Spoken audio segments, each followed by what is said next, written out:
Oh, let me see. My name is Al, and I was brought up in a small cow town in Vermont.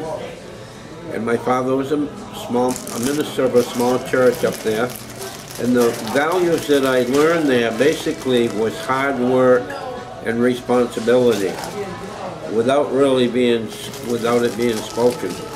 So anyway, then when I left there, basically I went to high school, graduated from high school, and went in the Air Force. After being in the Air Force for 4 years, I came out in 1965.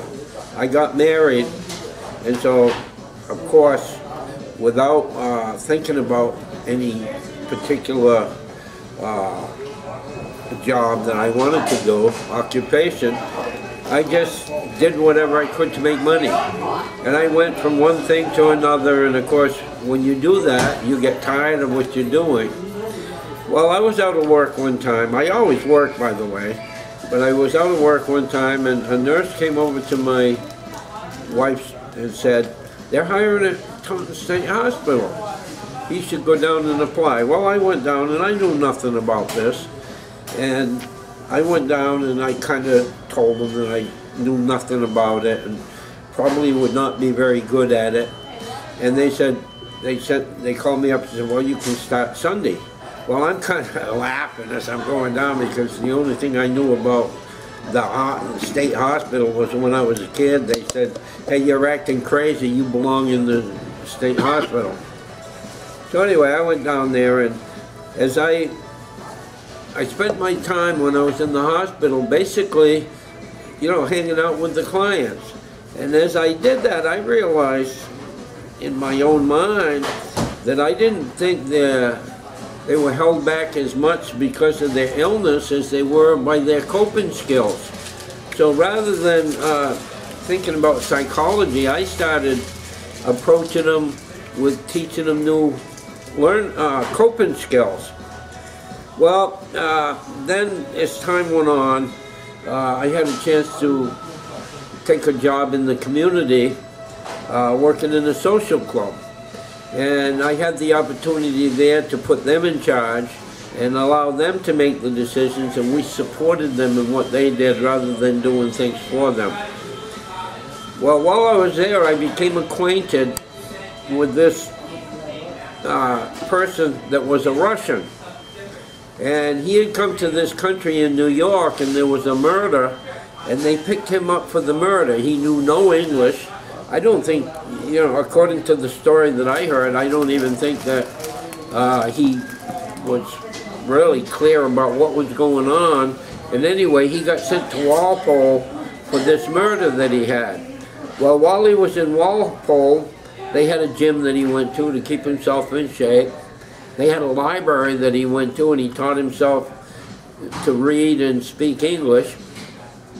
And then he also helped out this chaplain, and all of a sudden he started thinking that this chaplain was trying to poison him. So he went and told the authorities, and everybody said he was crazy, and they sent him to Bridgewater State Hospital. And while he was there, he was very unhappy because he felt that he was getting sicker there. And so while he was there, he and some other people invited this journalist to come in and make a movie of what was going on inside the place.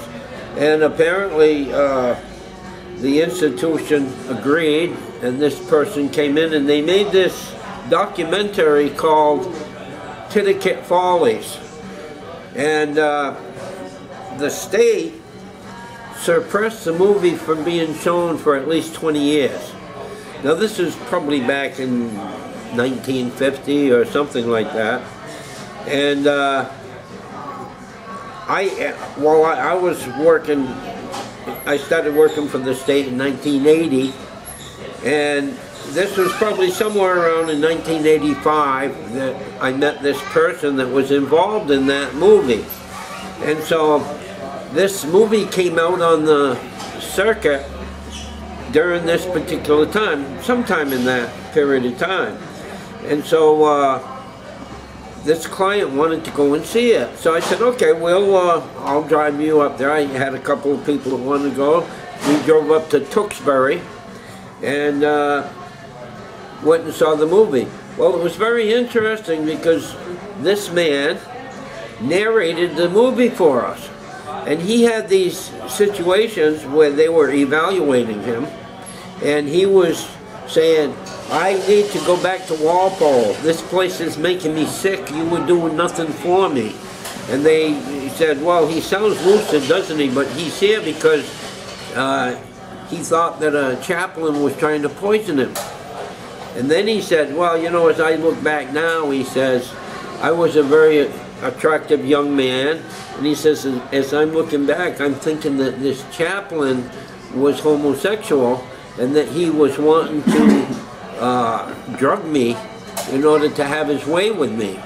And he says, I believe now that's what was happening.